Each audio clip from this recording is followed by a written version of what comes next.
تیاری کیا ہے کہ اپنے دلوں کو صاف کر لو، کہ جس دل میں نفرت ہو، بغض ہو، کسی کے لیے غصہ ہو، کسی کے لیے کیا کیا جذبے ہوں، دل صاف کرنا۔ ہمارے گھروں میں روزانہ جھاڑو ہوتا ہے، یہاں مدرسے میں روزانہ صفائی ہوتی کہ نہیں ہوتی؟ کیونکہ دنیا کی اصل گندگی ہے تو جھاڑو ہاتھ سے نہیں چھوٹ سکتا۔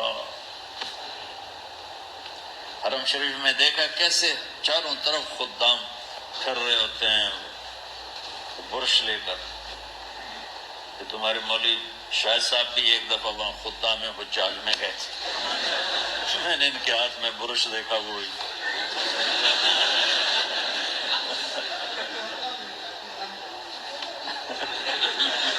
وہ حرم ہی ہے۔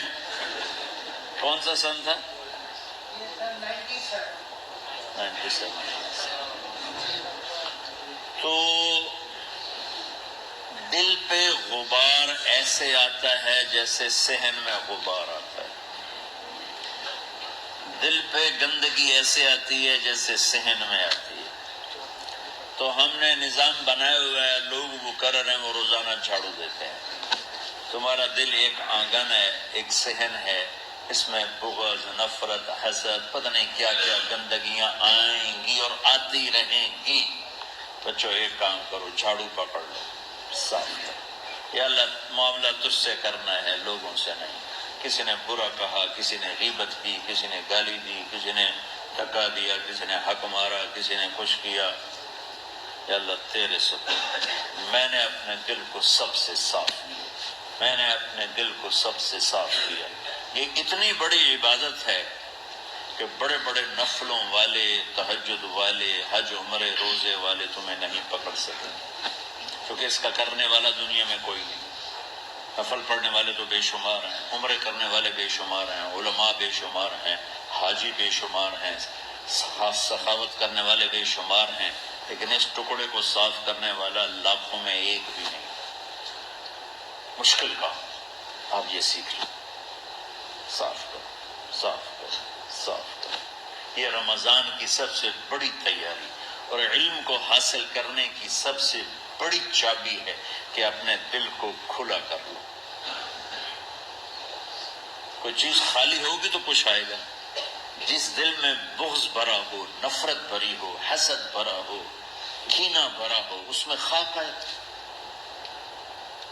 اس میں تو علم کی ایک کرن بھی نہیں آئے گی۔ اس زبان سے چاہے جتنے مرضی موتی بکھیرے، دل اس کا اندھا ہوگا۔ لا تعمل ابصار ولكن تعمل قلوب التي في الصدور۔ یہ آنکھوں سے اندھے نہیں، دل سے اندھے ہیں۔ تو بچوں اپنے دل کو صاف کرنا سیکھو۔ وہ کتنی مشہور حدیث ہے، آپ نے کہا اس دروازے سے ایک جنتی آ رہا، تو ایک انصاری صحابی داخل ہوئے، جوتا ہاتھ میں، داڑھی میں وضو کا پانی۔ اگلے دن اس دروازے سے ایک جنتی آ رہا ہے، تو ایک صحابی آئے، ہاتھ میں جوتا، داڑھی میں وضو کا پانی، وہی صحابی۔ اگلے دن اس دروازے سے ایک جنتی آ رہا ہے، تو وہی صحابی 3 دن جنت کی بشارت لیے۔ اس صحابہ کی جماعت میں ایک شخص ہیں جن کا نام ہے عبداللہ بن عمرو بن عاص۔ ان سے بڑا عبادت گزار صحابہ میں کوئی نہیں تھا، نہ سابقین میں، نہ متاخرین میں، نہ پہلوں میں، نہ بعد والوں میں۔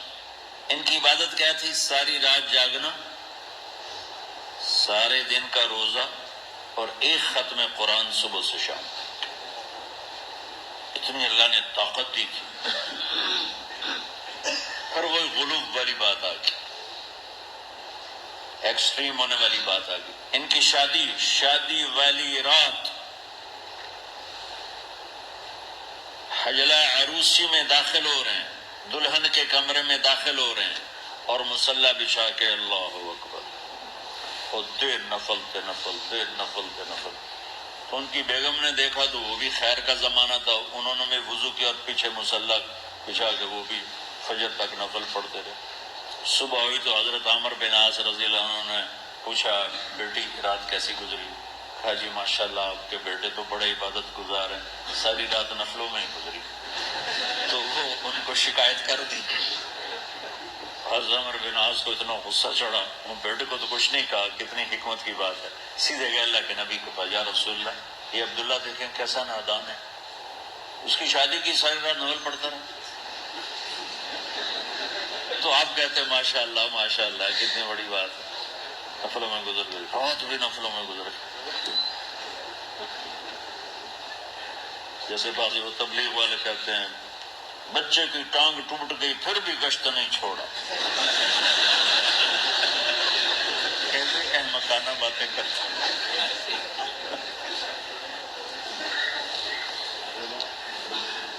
تو آپ نے حضرت عبداللہ بن عمر کو بلا کے ڈانٹا کہ تو نے مہینے میں 3 دن روزے رکھنے، بس نہیں رکھنے، اور ہفتے میں 1 قرآن ختم کرنا۔ کہا یا رسول اللہ میرے اندر طاقت زیادہ ہے۔ تو اچھا 15 دن روزے رکھنے، کہنے میرے اندر طاقت زیادہ ہے۔ آپ اس کو تھوڑا تھوڑا کر کے گھٹاتے رہے، اور وہ ہر دفعہ نہیں یا رسول اللہ میرے اندر طاقت زیادہ ہے۔ تو آخر میں آپ نے کہا اچھا چلو 100 میں داؤدی پہ آ جاؤ، 1 دن روزہ رکھو، 1 دن افطار کرو، اور 3 دن سے پہلے قرآن ختم نہیں کرنا۔ تو آپ نے اس کو پیچھے کیا۔ بیٹھے تھے اس محفل میں، ان کے دل میں آیا کیا یہ بزرگ مجھ سے زیادہ عبادت کرتے؟ رات میں ساری جاگتا ہوں، دن روزہ رکھتا ہوں، 1 ختم کرتا ہوں، تو جنت کی بشارت تو مجھے ملنی چاہیے تھی، ان کو کیسے مل رہی؟ یہ کسی کتاب میں نہیں لکھا کہ یہ ان کا جذبہ تھا، لیکن جو کہ میں ان کی سیرت کو جانتا ہوں تو مجھے خیال آتا ہے کہ ان کی نفسیات میں یہ بات آئی ہوگی، کیونکہ صرف انہیں کو خیال آیا کہ میں جا کے دیکھتا ہوں کہ یہ بزرگ کیا کرتے ہیں۔ تو ان کے پاس پہنچ گئے، چاچا ذرا، وہ ادھیڑ عمر تھے، چاچا وہ میرے ابا تھوڑے ناراض ہیں، تو کچھ دن آپ کے پاس گزارنا کا، بیٹا بسم اللہ آ جاؤ۔ اب رات ہوتے ہی عشاء کی نماز پڑھ کے انہوں نے جلدی سے چادر اوپر لی اور یوں سراغ کر کے ان چاچے کو دیکھنے لگے ایسے کہ اب یہ کیا ساری رات سجدہ کرے گا، اور ساری رات روتے روتے روتے روتے مصلی گیلا ہو جائے گا، یا ساری رات رکوع کرے گا، ساری رات قیام کرے گا، ساری رات قرآن پڑھے گا، اس تصور سے یوں دیکھ رہے۔ اور وہ بزرگ صحابی تشریف لائے، سرانے پہ سر رکھا، اللہم بسم کا منہ تو وہ احیا ہو گئے۔ اب یہ دیکھ رہے ہیں ابھی اٹھیں گے، ابھی اٹھیں گے، ابھی اٹھیں گے، فجر کی اذان پہ اٹھے۔ اب یہ تو حیران پریشان ہو گئے کہ یہ کیوں؟ اس زمانے میں تو منافق تہجد نہیں چھوڑتے تھے ڈر کے مارے کہ پتہ نہ چل جائے ہمارے کفر کا۔ تو یہ چاچا جنت بھی لے گیا تو ستا بھی پیا کہ چلو کل دیکھوں گا۔ اگلی رات پھر چادر سر پہ کر کے اور یوں سراغ کر کے لیٹے ہوئے اور دیکھ رہے۔ چاچا پھر تشریف لائے اور سرانے پہ سر رکھا، اللہم بسم کا منہ تو وہ ہو گئے۔ فجر کی اذان پہ اٹھے، یہ اور پریشان ہو گئے کہ میرا نبی کا فرمان تو سچا ہے، اس میں تو شک بھی کفر ہے، لیکن عمل کیا ہے جس پر اس کو جنت کی بشارت ملی؟ 2 رکعت نفل بھی نہیں۔ اور آج کے دور میں تم میں سے ماشاءاللہ اکثر بچے تہجد پڑھتے ہیں،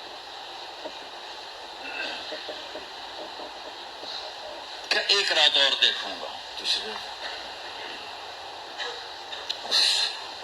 اللہ بسم کا منہ تو ساری رات۔ تو تیسری رات پھٹ پڑے عبداللہ بن عمر، کہنے گے چاچا میری ابا سے کوئی لڑائی نہیں تھی، 3 دن میں تیرے بارے میں سنتا رہا، جنتی جنتی جنتی۔ میں دیکھنے آیا تھا کہ آپ کیا کرتے ہیں، آپ تو کچھ بھی نہیں کرتے ہو، ساری رات سوتے رہتے، اب کیا کرتے ہو؟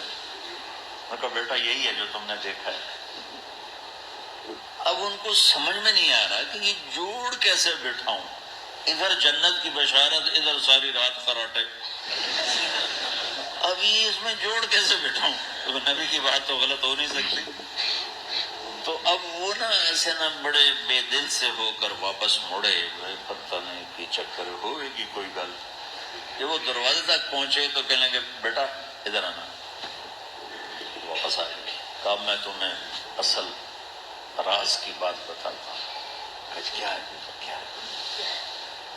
تو یہاں ہاتھ رکھا، کہا یہ جو دل ہے نا اس میں کسی انسان کی نفرت نہیں۔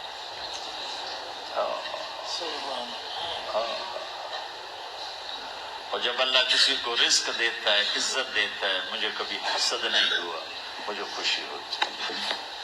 تو عبداللہ بن عمر نے کہنا تھا ہاں یہ بات ہے، نہیں، ان کو ہاذا ہوا، اچھل کے کہنے لگے ہاذا ہوا، ہاں ہاں ہاں یہی ہے یہی ہے یہی ہے۔ پھر کہیں گے چاچا پر یہ میرے بس کا نہیں ہے، کون کرے گا یہ؟ اتنے بڑے آدمی ہو کر کہہ رہے ہیں کہ یہ میرے بس کا نہیں۔ تو بچوں، دنیا میں جنتی بننا ہے اور علم اللہ سے لینا ہے تو اسے صاف کر دو، سب کی نفرت سے۔ سب، اس نے مجھے یہ کیوں کہا، اس نے مجھے یوں کیوں دیکھا، اس نے میرے بارے میں یوں کیوں کہا، اس نے میرے بارے میں یہ کیوں لکھا۔ جس کی تعریف ہوتی میری کتنی برائی ہوتی، صرف تعریف تو نہیں، بڑا پڑا سوشل میڈیا مجھے گالیاں دیں۔ اللہ کے فضل سے میرے دل میں ایک ذرے کے برابر کبھی کوئی منفی جذبہ نہیں آیا، آئے تو میں دھو کے صاف کر دیتا ہوں۔ یا اللہ میں نے اپنے دل کو صاف کیا، میرا معاملہ تیرے ساتھ ہے، کسی کے ساتھ نہیں۔ یہی آپ رمضان کی سب سے بڑی تیاری، علم کے حاصل کرنے کا سب سے بڑا ہتھیار آپ کو یہ نہیں کہ تمہیں کتابیں یاد ہو جائیں، تمہیں اشعار یاد ہو جائیں، میں کتابوں کا حافظ تھا جب میں پڑھتا تھا، اور دیوانوں کا حافظ تھا اشعار کا، تو کچھ بھی نہیں یاد رہا، کیونکہ وہ پڑھائی والے راستے پر چلا نا، اللہ نے تبلیغ میں چلایا، پھر بیماریاں آ گئیں، مصروفیتیں آ گئیں، تو وہ مطالعہ ہی ختم ہو کے رہ گیا۔